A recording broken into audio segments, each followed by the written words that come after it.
Thank you very much, thank you very much. I just want to start by addressing what everyone in the room is thinking. Yes, it's true. I have seen the TV show Narcos a few too many times. The look I'm going for is Pablo Escobar, if he had a mid-level management position at Boots. The look I'm going for is Scarface, if he had a kebab shop in Bethnal Green. I also look like the kind of guy that produces porn. If anyone's interested, see me after the show. So I'm half English, half Iranian. Thank you very much. And for a long time I was embarrassed actually to talk about my Iranian heritage. My mother's English and my father's Iranian. And I would tell people that I was Iranian, and my mother would say, "No, you're not.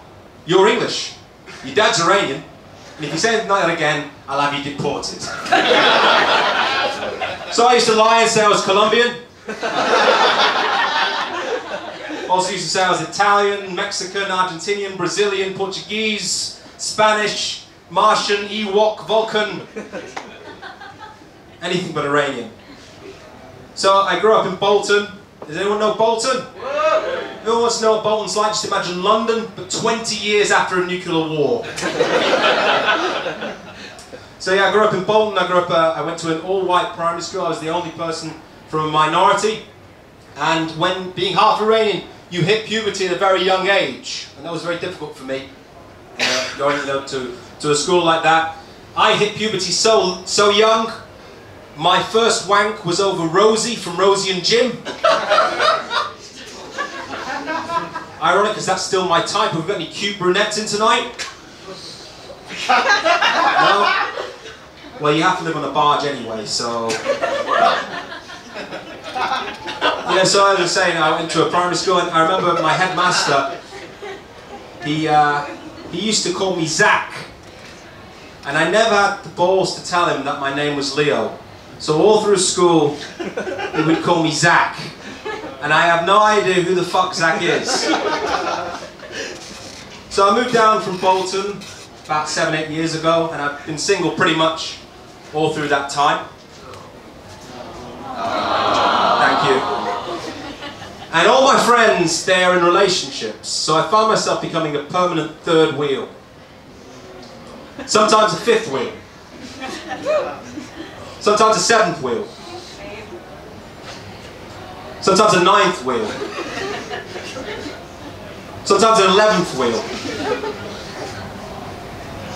Sometimes a 13th wheel. I did have a one-night stand though recently. Can you get a cheer for a one-night stand? She was so fit, she was so out of my league. Me shagging her was like an FA Cup upset. It was like, oh, Southend beat United 1-0. Her having sex with me was like if Pedro from Napoleon Dynamite managed to fuck Hannah Montana.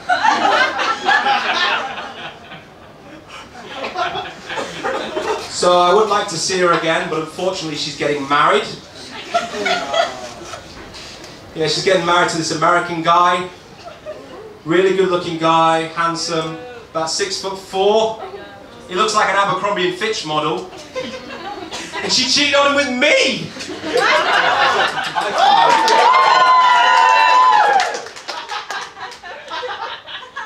Yeah, when I'm stood next to him, it's like a scene from the movie Twins. It's a joke there for anyone that's time travel from the year 1988. So, I would like to see her again, but I can't because obviously, like I said, they're getting married. And apparently as well, he's stationed, he's a Marine, this guy. Yeah, he's a Marine. He's stationed in the Middle East. A guy that looks like me should be shooting at him, not at his girlfriend's chest.